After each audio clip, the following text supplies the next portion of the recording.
Dengan merenungkan kebaikannya, kemurahannya, kasihnya, gerejanya diubahkan menjadi sama dengan karakternya.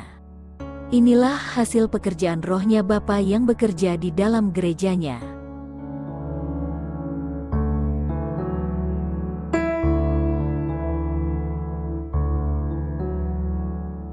Tidakkah kamu mengetahui bahwa kamu adalah Ka'bah Bapa, bahwa rohnya Bapa lah yang berdiam di dalam kamu? Roh Bapa yang berdiam di dalam kamu adalah rohnya Kristus. Roh Kudus itu adalah Kristus sendiri tanpa kemanusiaannya. Dia mewakili dirinya sendiri melalui Roh Kudusnya. Sehingga, Kristus hadir di mana saja pada saat yang bersamaan melalui rohnya. Bukan melalui oknum yang lain, tetapi melalui kuasa roh dirinya sendiri.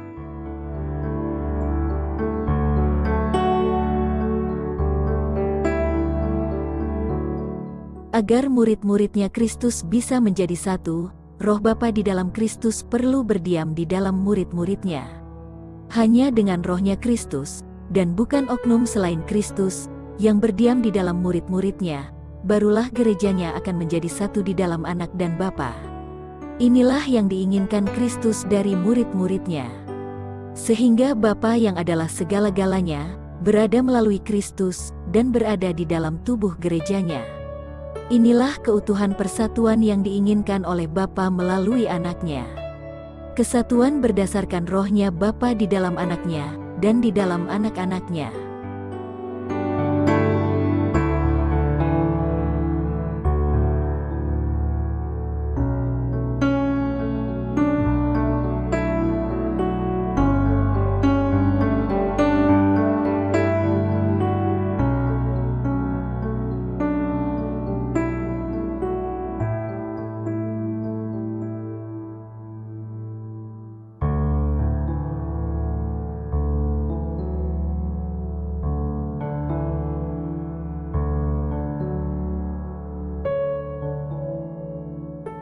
Agar mereka semua menjadi satu, sebagaimana Bapa berada di dalam aku, dan aku di dalam Bapa.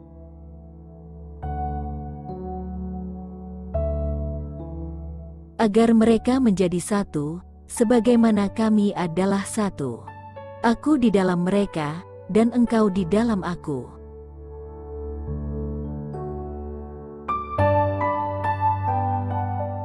Persekutuan ini membuat kami dulu Roma Katolik, dulu kami Protestan, dan dulu kami Mesianik Jews. Doktrin-doktrin yang membedakan kami dengan yang lain, disingkirkan, sehingga kami sekarang satu.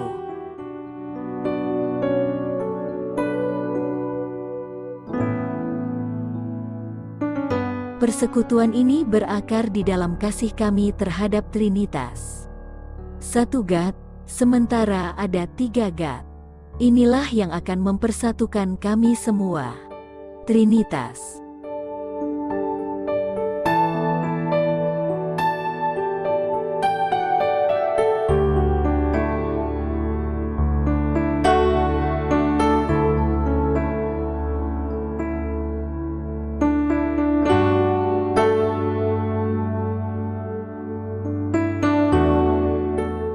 Misteri daripada Trinitas yang Maha Kudus adalah sentral misteri daripada iman dan kehidupan pengikut Kristus. Misteri ini adalah misteri tentang God. Dan oleh sebab itu, misteri ini adalah sumber dari segala misteri iman. Dan misteri inilah yang menerangi misteri-misteri lainnya. Misteri Trinitas ini adalah yang paling dasar dan ajaran yang sangat penting dalam hierarki kebenaran orang beriman. Katekisme daripada Gereja Katolik 234.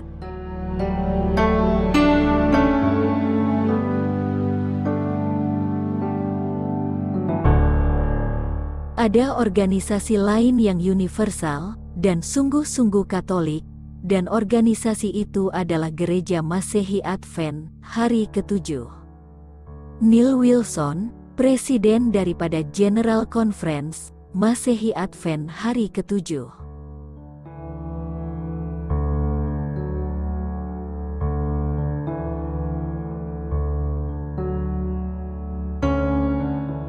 Gereja yang sedang mengalami kemerosotan moral adalah gereja yang mengurangi jaraknya antara dirinya dengan kepausan.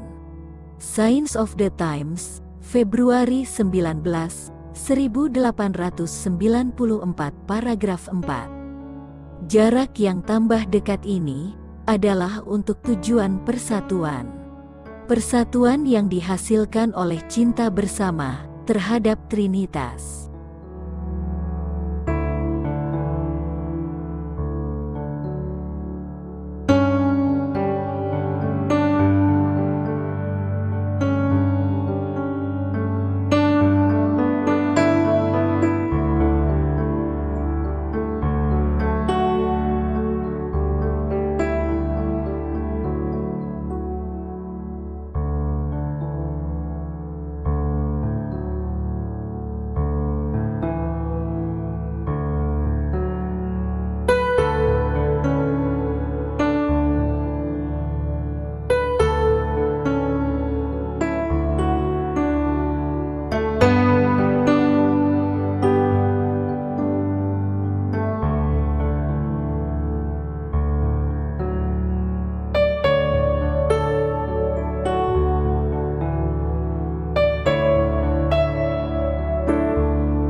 Sementara mereka berdiri berdampingan dengan mengabarkan Injil, agen-agen sedang bekerja, yang sebenarnya adalah agen roh-roh yang menipu.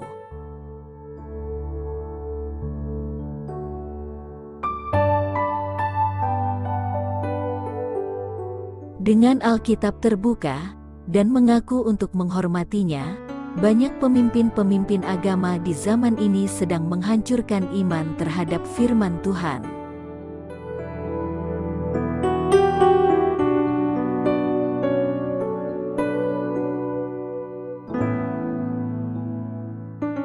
The glory that the Father had, He gave to Jesus.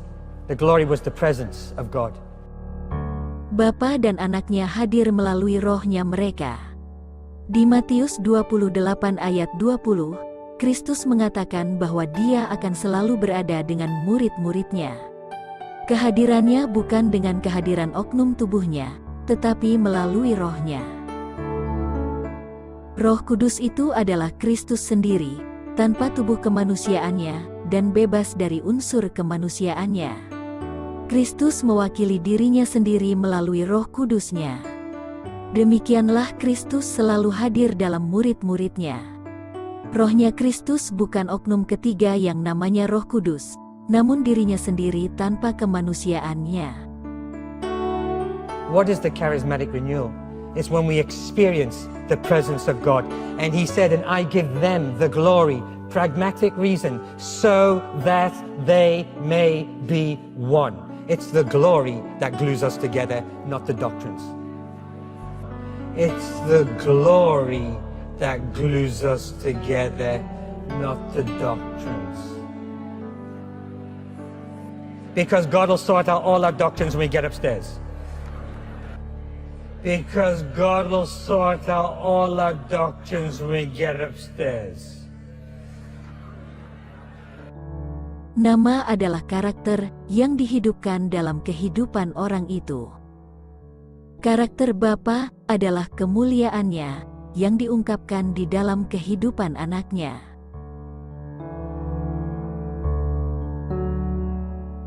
Sesuai dengan pernyataannya tadi, tidak penting untuk masuk kerajaan surga untuk mengetahui doktrin. Yang penting gereja menerima kemuliaannya Bapa, yang adalah karakternya. Lalu nanti di surga, Bapalah yang akan meluruskan perbedaan-perbedaan doktrin dari setiap denominasi-denominasi di dunia ini. Apakah doktrin Kristus tidak mempersatukan perbedaan-perbedaan antara denominasi? Apakah karakter Bapa dapat dipantulkan gerejanya jika doktrinnya salah? Doktrinnya Kristus menetes seperti air hujan ke tanaman yang haus, seperti embun yang membasahi kegersangan bumi. Dia akan turun seperti air hujan ke atas rumput, seperti hujan lebat yang membasahi bumi. Aku akan menuangkan air kepada dia yang haus, dan air seperti banjir ke tanah yang kering. Aku akan menuangkan rohku kepada benihmu, dan berkat-berkatku ke seluruh keturunanmu. Berdasarkan firman Tuhan, air itu melambangkan roh Tuhan, yang menyegarkan jiwa yang sudah mau mati kekeringan. Sementara air itu melambangkan doktrin yang keluar dari mulut Bapa.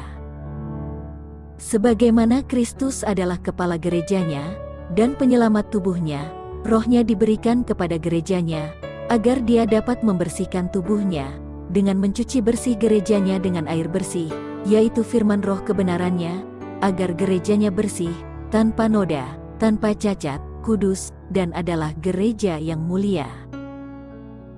Gereja yang mulia, yang tidak ada satupun cacat nodanya, adalah gereja yang sudah dibersihkan karakternya oleh kuasa roh Kristus.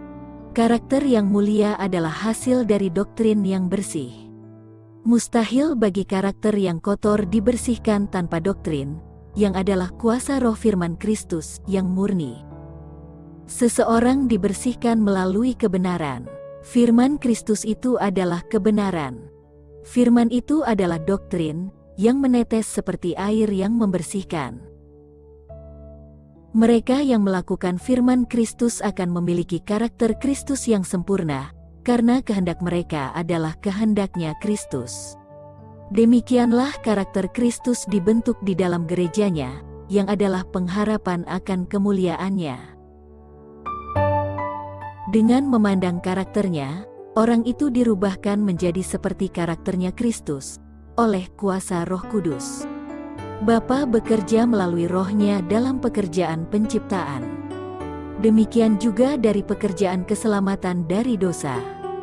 Pekerjaannya dilakukannya melalui rohnya Bapa, yang menghasilkan ciptaan yang mulia, sesuai dengan karakternya. Dengan cara yang sama ini, gerejanya menerima kemuliaannya, melalui pekerjaan rohnya Bapa, yang adalah firman doktrin kebenarannya.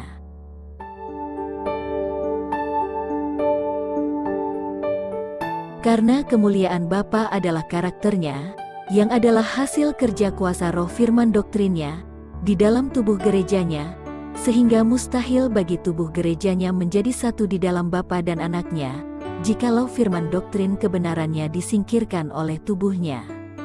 Karakternya setan menggantikan karakternya Bapa di Taman Eden, di saat Hawa menyingkirkan doktrin firman Bapa, dan menggantikannya dengan roh firmannya setan. Adam dan Hawa, sesuai dengan Roma 3 ayat 23, segera kehilangan kemuliaannya Bapa, di saat roh kegelapan menggantikan roh firmannya Bapa. Jubah kemuliaan tidak akan menutupi orang berdosa di dalam pelanggarannya akan doktrin firman Tuhan.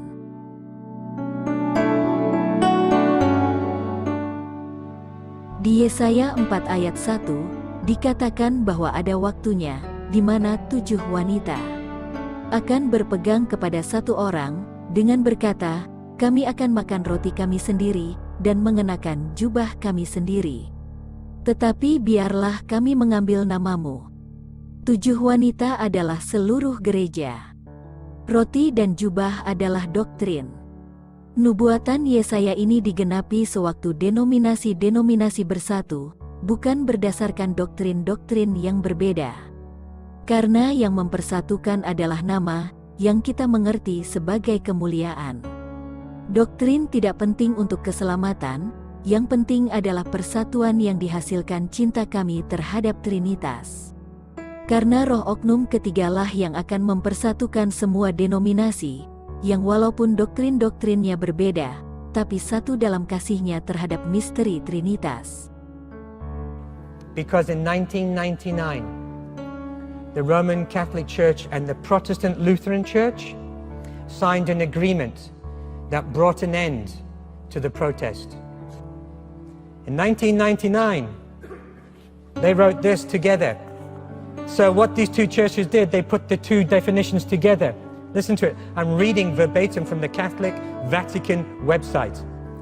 Justification means that Christ himself is our righteousness, in which we share through the Holy Spirit in accord with the will of the Father. Together we, Catholics and Protestants, Lutherans, believe and confess that by grace alone, in faith in Christ's saving works, and not because of any merit on our part, we are accepted by God and receive the Holy Spirit, who renews our hearts while equipping and calling us to good works. This brought an end to the protest of Luther.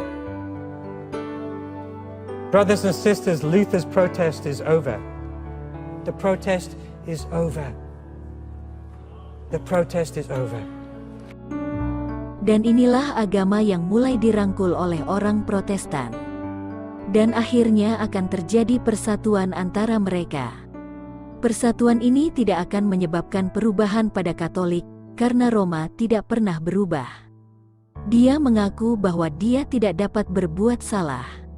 Yang akan berubah adalah Protestan. Yang akan berakhir adalah Protestan.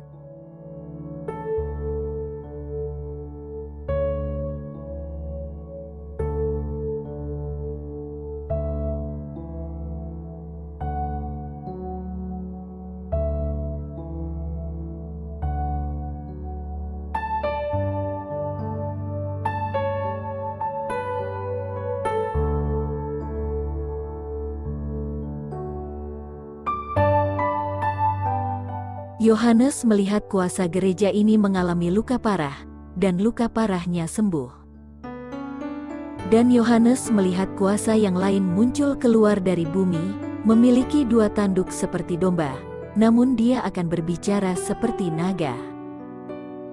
Kuasa yang bertanduk dua seperti domba ini adalah Protestan Amerika, yang akan mengundang-undangkan pemeliharaan hari Minggu, yang adalah tanda otoritasnya Roma.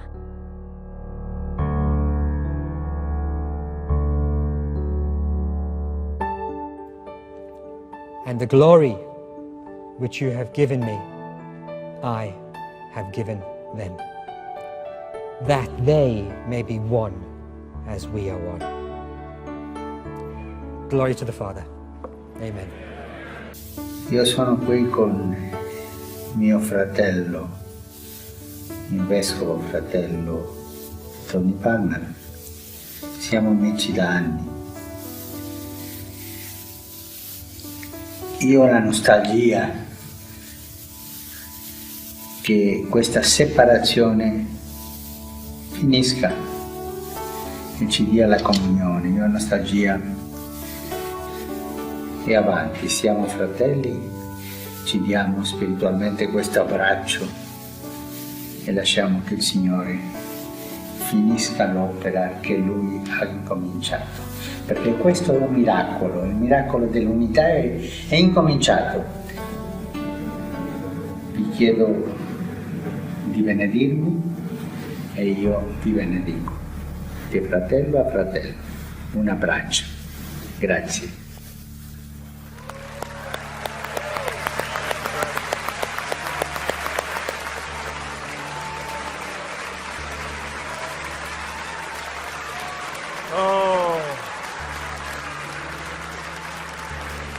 Glory, glory, glory. Tony, thank you, sir. Come on, the man asked us to pray for him. Oh, Father. Father, we answer his request. And since we know not how to pray for him as we ought, other than to agree with him in his quest and in his heart for the unity of the body of Christ. We come together in the unity of our faith. Hallelujah. So, Father, we just, all of us now, according to Scripture, when we know not how to pray as we ought, we pray for him in the Spirit. We receive utterance in the Holy Ghost. We receive prayers of faith. We receive, sir, we receive words that are not our own. Berekesto, oleman gelema handelege, bo fredino kindashe, stelipero como blabadero. Crema nala como po, mare clanglo, boble e kemplino, mare vale campara.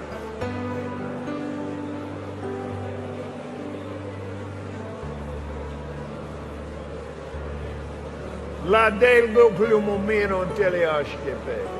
Fe folo puma mama ya tel clemino kido. Popolo maya tale endole como meste, stelo clofai levo le camana. Bramande kirko poma blesdo boskire teleketo. Gereja Protestan di Amerika akan merangkul doktrin spiritisme dan akan juga bersekutu dengan kuasa Roma. Hasil dari persekutuan ini, Protestan akan menginjak-injak hak asasi manusia.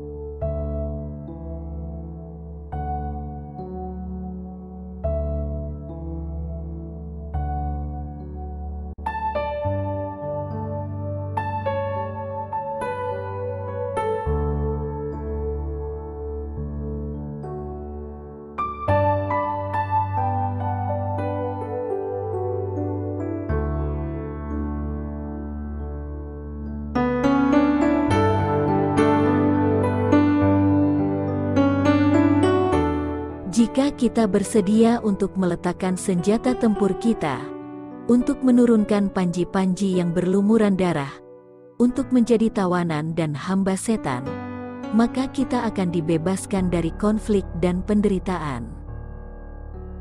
Namun, perdamaian ini hanya akan diperoleh dengan kehilangan Kristus dan surga. Kita tidak boleh menerima perdamaian dengan kondisi seperti ini. Biarlah terjadi peperangan sampai akhir sejarah bumi daripada perdamaian atau persatuan melalui kemurtatan dan pelanggaran hukum Tuhan. Maka marahlah naga terhadap gereja Kristus, dan dia memerangi sisa daripada umat Tuhan di akhir zaman yang memelihara hukum Tuhan dan memiliki kesaksian Yesus. Inilah tubuh Kristus di akhir zaman. Mereka tidak akan berkompromi, walaupun mereka akan mengalami konflik dan penderitaan.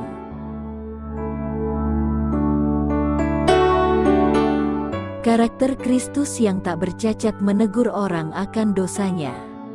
Namun tidak pernah sekalipun Kristus kompromi prinsip-prinsip kebenaran untuk memenangkan mereka kepada dirinya. Oleh sebab itu, biarlah pengikut Kristus berketetapan di dalam hati mereka, untuk tidak pernah akan kompromi satu prinsip kebenaran sekalipun, untuk dapat bersatu dan berdamai dengan dunia. Dapatkah Bapa mengasihi gerejanya, sebagaimana Dia mengasihi anaknya, sementara gerejanya merubah kebenaran firman Tuhan, agar pengertian mereka menjadi harmonis dengan pengertian saudaranya, sehingga mereka dapat bersatu dan bersekutu dengan mereka?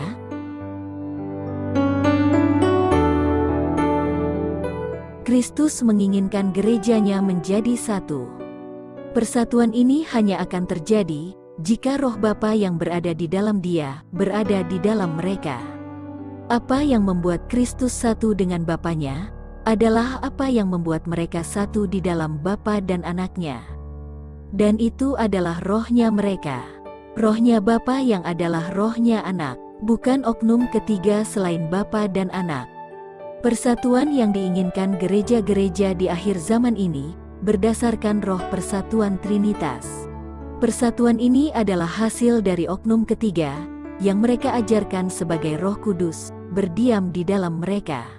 Roh oknum ketiga yang berdiam di dalam gerejanya Kristus adalah roh oknum yang berdiam di dalam Bapa dan Anak.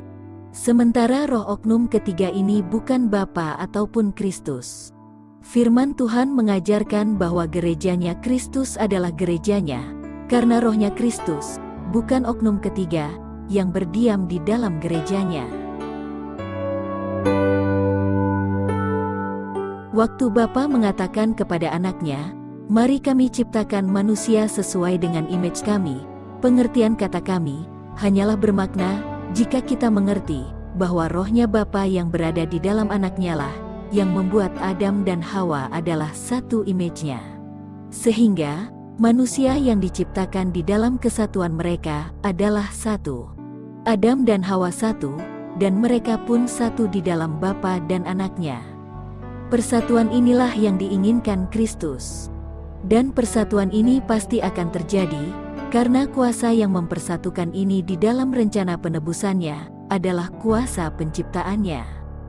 Pengharapan ini akan menjadi kenyataan jika murid-muridnya mengerti bahwa ini hanya bisa terjadi jika rohnya Kristus berdiam di dalam gerejanya.